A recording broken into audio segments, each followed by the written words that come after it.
Assalamualaikum warahmatullahi wabarakatuh. Selamat pagi, saya Tasya Amalia dengan NIM 170403-114 ingin mempresentasikan mengenai modal kerja. Adapun materi yang ingin saya sampaikan pada presentasi kali ini yaitu yang pertama, definisi modal kerja, lalu ada tujuan dari manajemen modal kerja, yang ketiga sumber-sumber modal kerja, yang keempat jenis-jenis modal kerja, yang kelima, ada faktor-faktor yang mempengaruhi modal kerja. Yang keenam, metode estimasi modal kerja. Yang ketujuh, perputaran modal kerja. Yang kedelapan, kerugian manajemen modal kerja yang buruk. Dan yang kesembilan, manfaat manajemen modal kerja yang baik. Literatur yang saya gunakan dapat dilihat pada slide berikut ini. Yang pertama adalah definisi modal kerja. Modal kerja biasanya berarti kepemilikan perusahaan atas aset saat ini atau jangka pendek seperti kas, piutang, inventaris, dan sekuritas yang dapat dipasarkan. Modal kerja mengacu pada bagian dari modal perusahaan yang diperlukan untuk mendanai aset jangka pendek atau lancar seperti uang tunai, surat berharga, debitur, dan persediaan.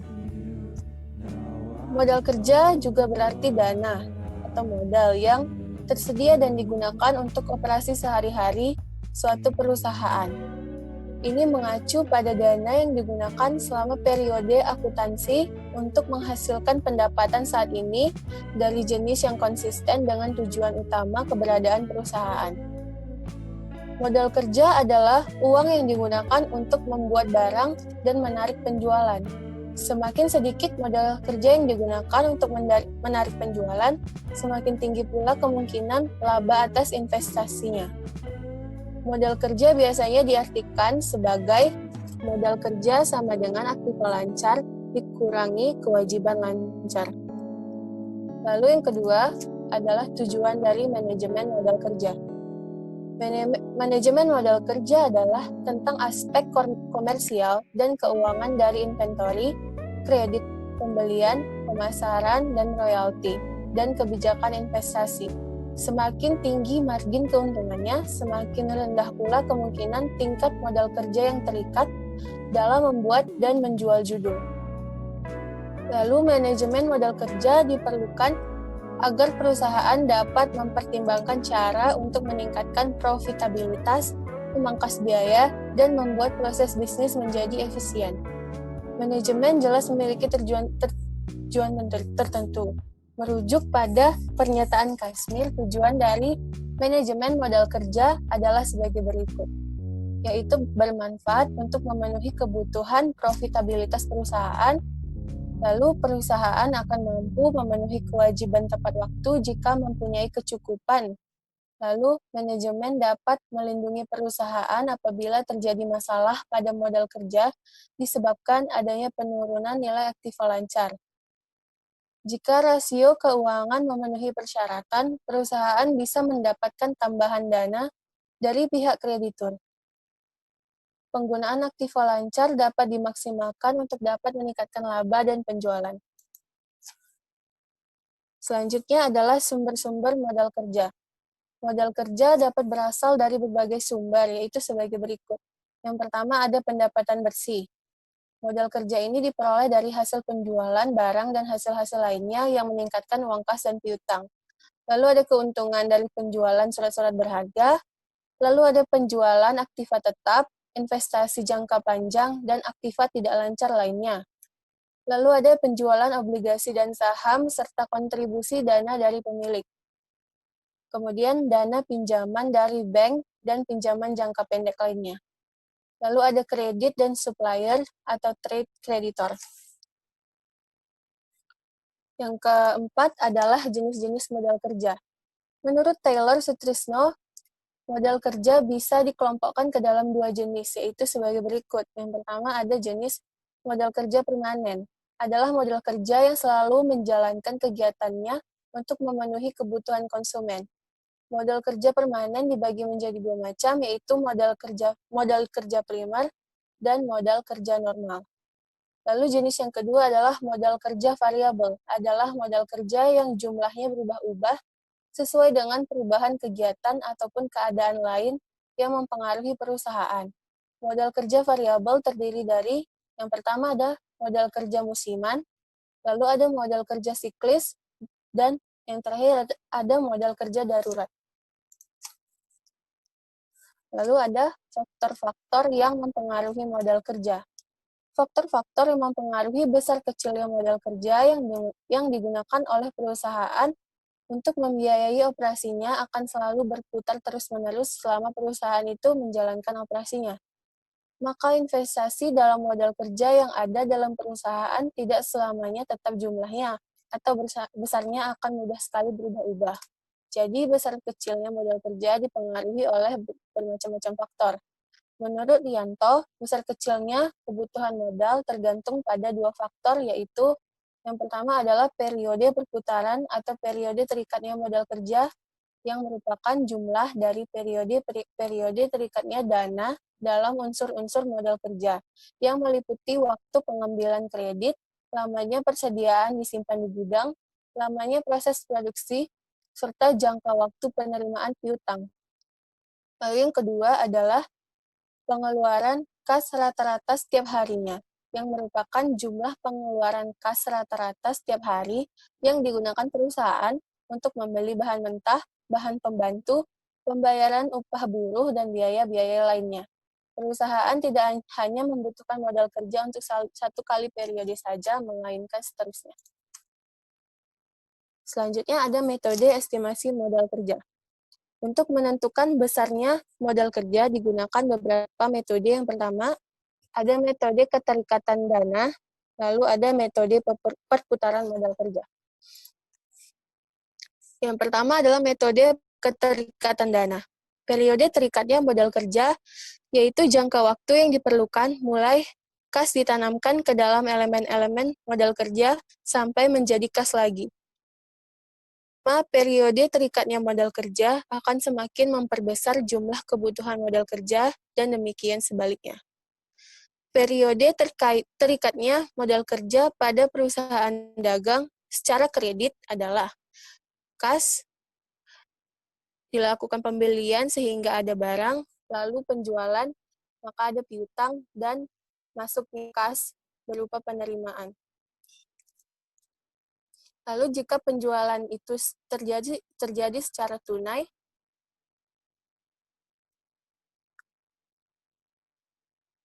kas dilakukan pembelian untuk membeli barang, lalu terjadinya penjualan dan masuknya penerimaan yang kemudian menjadi kas. Lalu periode terikatnya modal kerja pada perusahaan industri atau manufaktur secara kredit adalah kas yang digunakan untuk melakukan pembelian bahan baku, lalu dilakukan proses produksi, dan akhirnya ada barang jadi. Lalu dilakukan penjualan sehingga muncul piutang, dan hasil piutang tersebut masuk ke dalam kas. Lalu yang ketujuh adalah metode perputaran modal kerja. Mengestimasi kebutuhan modal kerja dengan metode perputaran modal kerja dapat ditentukan dengan cara menghitung perputaran elemen-elemen pembentuk modal kerja, yaitu perputaran kas, perputaran piutang, dan perputaran persediaan. Berikut ini adalah contoh perhitungan dari perputaran modal kerja.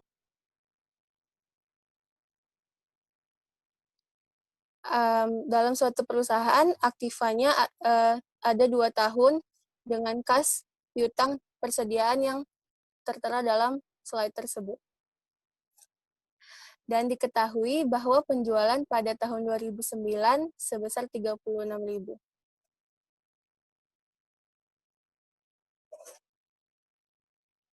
Nah, yang pertama adalah perputaran kas, yaitu dengan penjualan dibagi rata-rata kas, sehingga perputaran kasnya terjadi 90 kali. Lalu ada perputaran piutang yang terjadi selama 45 kali. Lalu ada perputaran persediaan, rata-rata persediaan itu, perputaran persediaannya terjadi sebanyak 30 kali. Lalu menghitung periode terikat elemen modal kerja.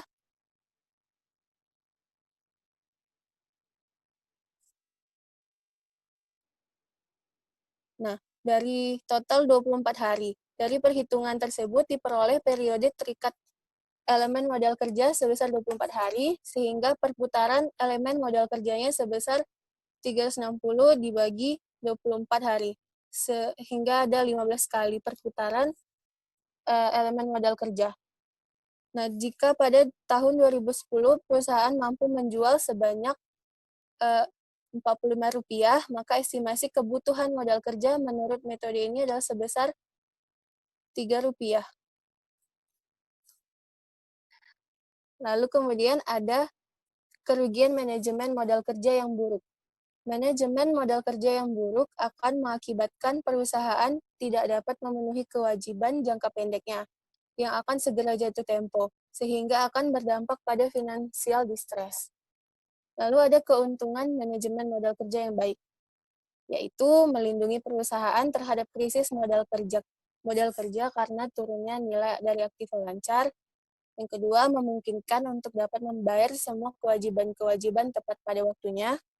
Lalu yang ketiga, menjamin dimilikinya kredit standing perusahaan semakin besar dan memungkinkan bagi perusahaan untuk dapat menghadapi bahaya-bahaya atau kesulitan keuangan yang mungkin terjadi. Lalu, memungkinkan untuk memiliki persediaan dalam jumlah yang cukup untuk melayani para konsumennya. Lalu, memungkinkan bagi perusahaan untuk memberikan syarat kredit yang lebih menguntungkan kepada para langganannya. Lalu, memungkinkan bagi perusahaan untuk dapat beroperasi dengan lebih efisien lagi karena tidak ada kesulitan untuk memperoleh barang ataupun jasa yang dibutuhkan. Baik, demikian presentasi dari saya. Jika ada pertanyaan, dipersilahkan. Terima kasih atas perhatiannya.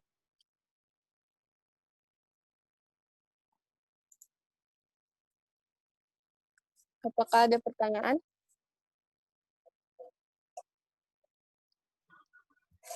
Saya ingin bertanya, apa yang dimaksud dengan struktur modal kerja yang optimal? Baik. Ada pertanyaan lain?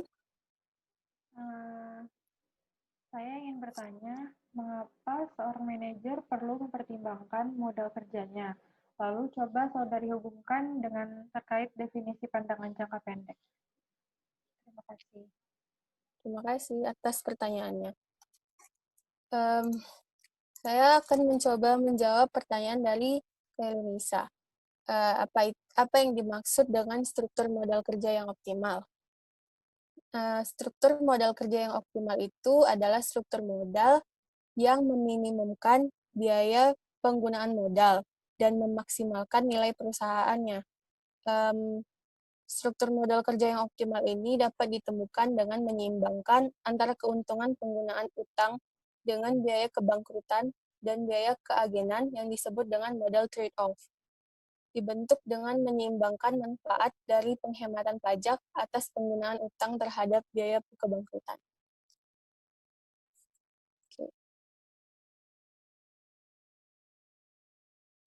Kemudian saya akan menjawab pertanyaan dari Mita.